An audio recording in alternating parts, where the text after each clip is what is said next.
ikaze kandi kuri Matare TV.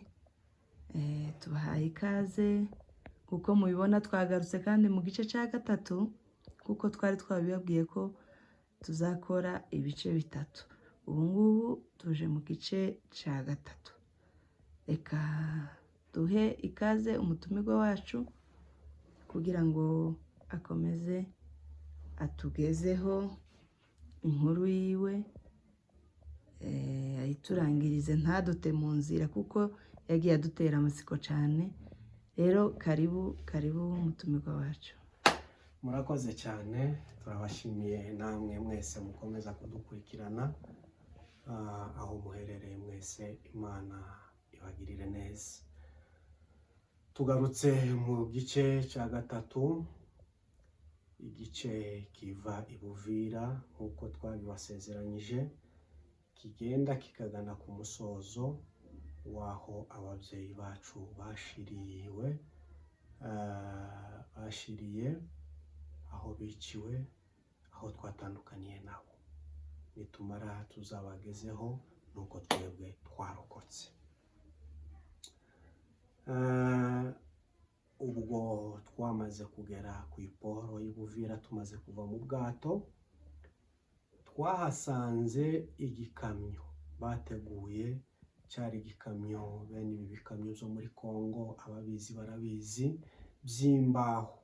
Ni ibikamyo iyo urimo imbere ubasha no kurungurukiramo, haba harimo nk'imyenge ubasha kurungurukiramo ukaba wabona umuntu uri hanze.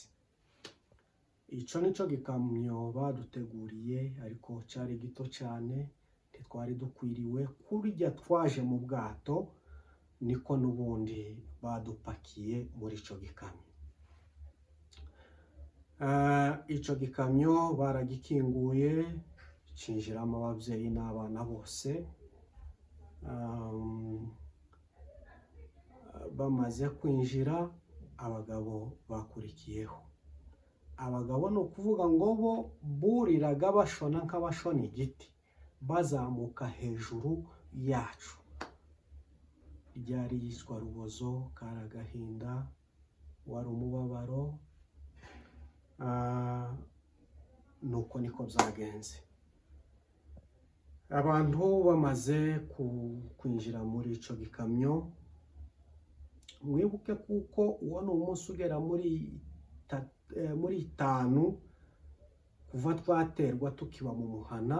Nta kintu namba abantu bari bagakoza mu nda. Abana bari bashonje, ababyeyi bari bashonje, abagabo bari bashonje, ariko ntawe twari dufite dutakira, ntawe twari dufite turirira. Nuko niko byari bimeze. Imodoka cyangwa igikamyo cyarahagurutse kiragenda. Tubona nyine ko kiragenda, ariko tutazi iyo gihaye kituganisha. Kigenda umwanya utari muremure cyane. Ubwo cyadusangishaga aho papa wanje. Mu ntangiriro mwibuke kuko nababwiye ko papa bari baramutwaye n'umugabo witwa Mahota. Ubwo icyo gikamyo cyadusangishaga aho papa wanje afungiye na Mahota. Cyaradutwaye koko bidatinze, kiza guhagarara ahantu naho gatugeze kuri prison, aho bafungira abantu, ariho data ari n'uwo mugabo witwaga Mahota. Kirahagarara, naho nkaba nari ahantu nyine mbasha kurunguruka biciye muri iyo myenge yo hagati y'imbaho, ubasha kureba umuntu uri hanze. Nagize ntya mbona papa apfurundutse nko mu gaprizo kamwe, yambaye isimisi icikaguritse. Tumaze igihe tutamubona. Habaye amarira muri iyo modoka, sinobona uko nabivuga. Mbona papa apfurundutse mu kazu kamwe, ariko gaprizo yari afungiwemo, arashonashona imodoka nko hashona igiti. Arurira hejuru asanga aho abandi bagabo bari. Ukoga ni ku mitwe y'abagore n'abana. Umwanya mutoya mbona uwo mugabo bari kumwe ga jewe sinari muzi, naje kumumenya nyuma aho tugiriye nk'ibitekerezo by'abantu nyine. Akaba niwe Mahota nawe apfurundutsemo aho papa yavuye, nawe niho uwo mugabo yaravuye, nawe ashona iyo modoka ico gikamyo asanga aho abagabo bari mu mitwe nyine y'abagore n'abana. Ico gikamyo cyarakijwe, ariko bavandimwe bene data mwese mubasha kudukurikirana, byari mu bihe bimwe by'amarira n'agahinda miborogo ntobona uko mbibabwira. Nabonye papa ndarira, ababyeyi bararira, biba bibi cyane muri iyo modoka, ukuntu papa yari ameze, amashati ashanyaguritse, amapataro ashanyaguritse, isereri, nta rukweto, ibintu bimwe bibabaje cyane. Imodoka yarahagurutse cyangwa ico gikamyo cyarahagurutse kiratujana. Twaje kwisanga ahantu bita mu Kamanyura kuri douane ihuza ku mupaka wa Kongo n'u Rwanda. Ariko ntitwari tuzi ngo u Rwanda ni uruhe, ntitwari tuzi ngo u Rwanda ni he, ntitwari tuzi ngo ko turajanwa he, uko nuko byari bimeze. Twaje kwisanga aho bita nyine Kamanyura ku mupaka. Ico gikamyo cyaraparitse, kimaze guparika, tuhasanga barateguye utuzu tubiri kudutunda, niko nobyita. Baravuga ngo akazu kamwe karajamwe abagabo, akazu kandi kajemwo abagore.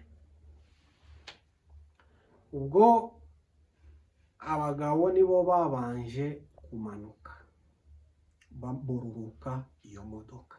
Umugabo akururuka aja mu kazu agomba kujamwo bamuteguriye.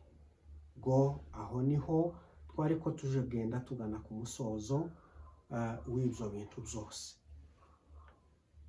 Abagabo bamaze kururuka no kwerekeza muri ako gaprizo, hakurikiyeho abamama.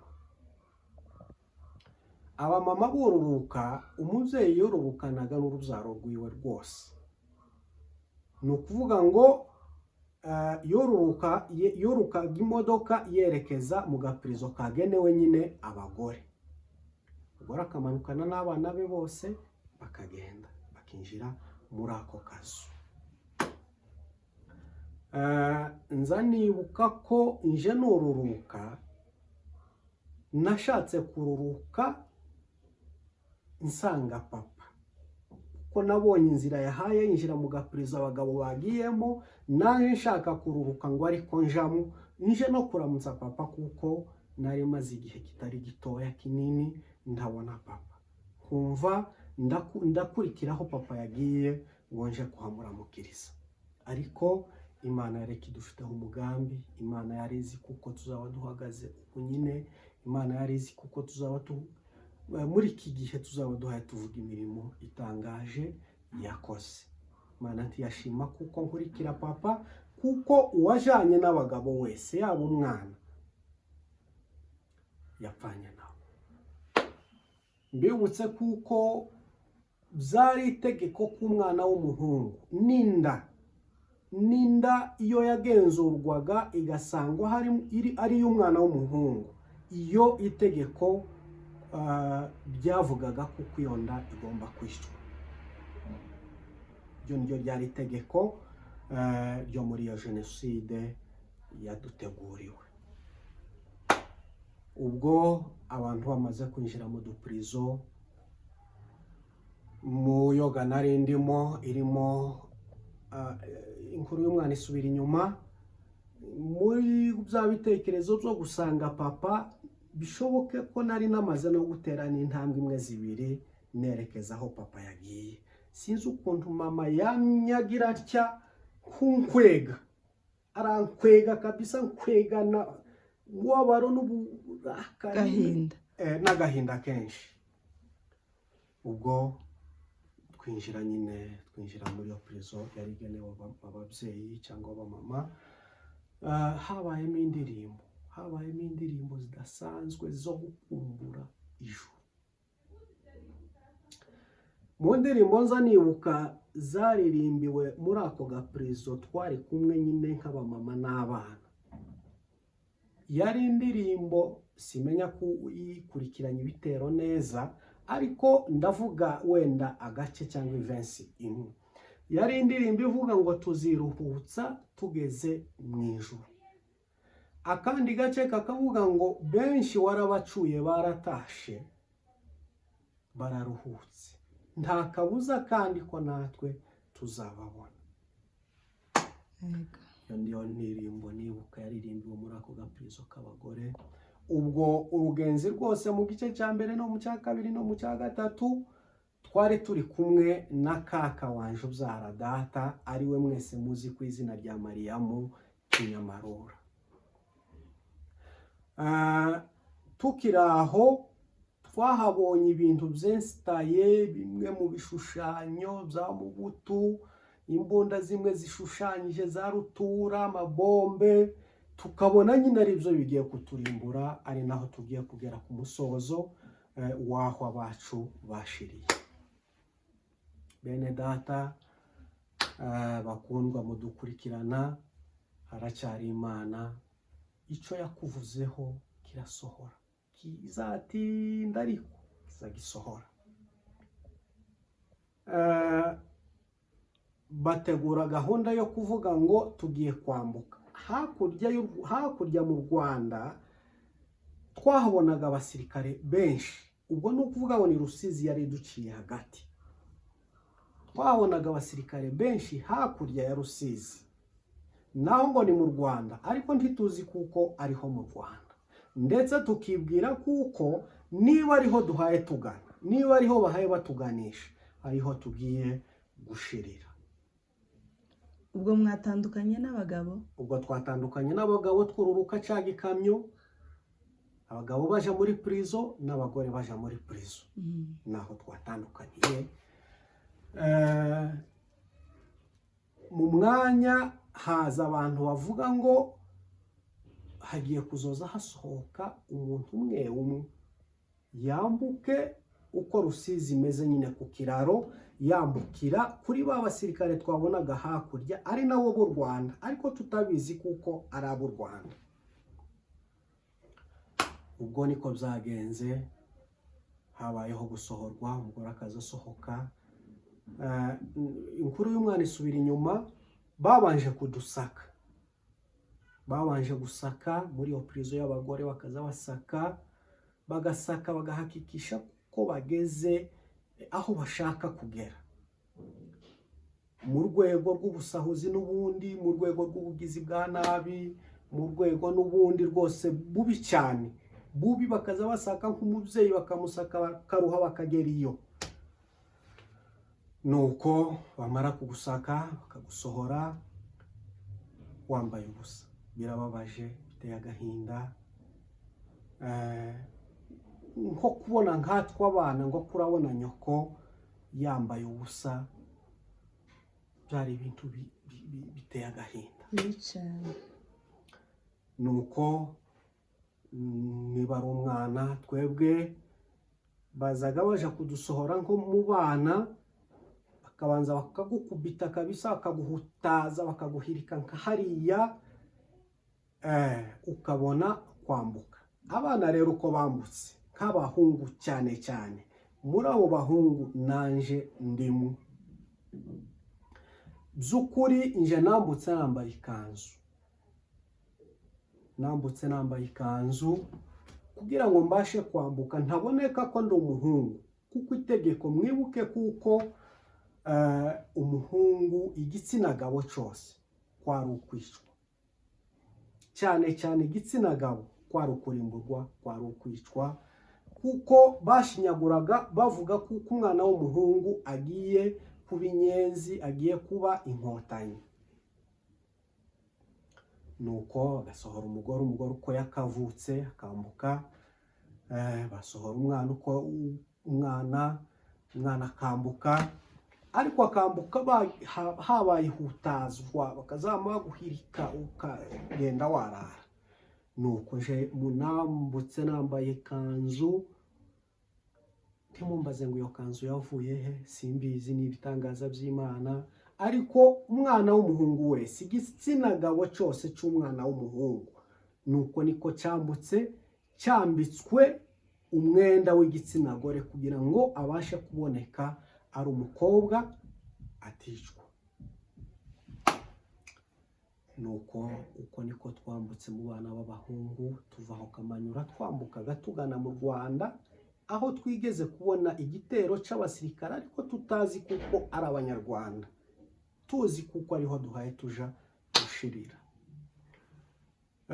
Bafashe Kaka Mariyamu Ndeba baramusaka, uko bariko basaka abandi bamama niko bamusatse, barasaka kabisa bakaza bagera iyo sibyo kuvugira hano, ariko nuko mbona kuko nawe bamuterura bamwambutsa Rusizi, kimwe n'abandi babyeyi bose. Iwe bamukubitaguye n'imigeri myinshi, yari kwagenda ajojoba amaraso mu muhanda, haba amaraso amwe agaturuka mu kanwa, baratubabaza cyane. Nuko uwambutse nyine akambukira muri cya gico cy'abasirikare twari ko tubona hakurya ari w'Abanyarwanda. Nuko kugezagaho twese muri ya prison y'abagore, ari abamama ari abana, twambuka nyine. Ubwo twaje kwisanga nyine turi muri cya gico hakurya, naho koga kera twageze mu Rwanda. Twashikiye kuri abo basirikare b'Abanyarwanda, bahaye baduhumuriza, batwihanganisha, mwihangane, ukomere, amagambo y'ihumure. Tukabonaga ibyo ari byo byose bararuta barya bose badushoreye naho twagiye duturuka hose. Ubwo babagabo nta makuru yabo. Nuko mu mwanya mutoya twagize gutya tubona imodoka ziraje, imodoka z'amapikapu zizanye imipfuko n'imyenda n'ibindi byo kuramiza abantu nyine. Naho zari imodoka zateguwe na ADPR y'u Rwanda, zizana imfashanyo, ipfuko yuzuyemo amahuzu, baza kwambika abantu bambaye ubusa, umuntu ariko yambuka uko yavutse kabisa. Nuko abantu nyine batukwirakwiza amahuzu abantu b'Imana, turambara bene ihuza imwe nyine itumuseruka mu bantu, batujana ahantu hitwa mu Bugarama. Mu Bugarama aho baduhitije hari nk'ahantu ho mu gakambi, hari ahantu nyine hubatse amashitingi, amahema, hari mu nkambi. Duhitira umwo, ariko bimeze nabi cyane, mu kiborogo, mu mibabaro, sinabona uko mbibabwira. Abantu bamaze kubura ababo. Ubwo ijoro rya mbere twaraye aho ngaho, ari mu nduru, mu kiborogo, sinabona uko mbabwira, ibintu bimwe biteye agahinda cyane. Ariko uko twambuka twari tuvuga ngo byenda n'ababyeyi nabo baraje, ba data baraje. Nuko amaso yabaye ayo ngayo. Bigeze mu gicuku cy'uwo munsi wa mbere nyine twambutse turi mu Bugarama, haje kuvuga amasasu menshi cyane. Amasasu aravuga, abantu bakuru bakayumva n'abana tukayumva, ariko tukumva kuko byenda ayo ngayo, niba atari ayo kurwanirira ababyeyi bacu ngo bambuke badusanga, kuko twumvaga kuko bari inyuma baje badukurikiye. Abakuru bo bumvaga kuko ariyo aha yabica. Nuko niko byagenze. Aho niho twaje kugera ku musozo wo gutandukana n'ababyeyi bacu, aribo ba data. Ntitwongeye kubabona ukundi, biteye agahinda, biteye imibabaro, biteye intimba. Gupfa bene ubwo rupfu rw'agashinyaguro biragatsindwa rwose. Gupfusha tuhambe uwawe. Igihe cyose uzubaho uhaye uguma gutekereza ngo aracaza, byenda aracyaboneka, kandi yaramaze gupfa. Ibyo byose bigaterwa n'uko uwawe utamushinguye. Aho niho tugeze ku musozo wa bya biganiro byacu cyangwa se bwa buhamya bwacu, ariko ndaboneraho guhumuriza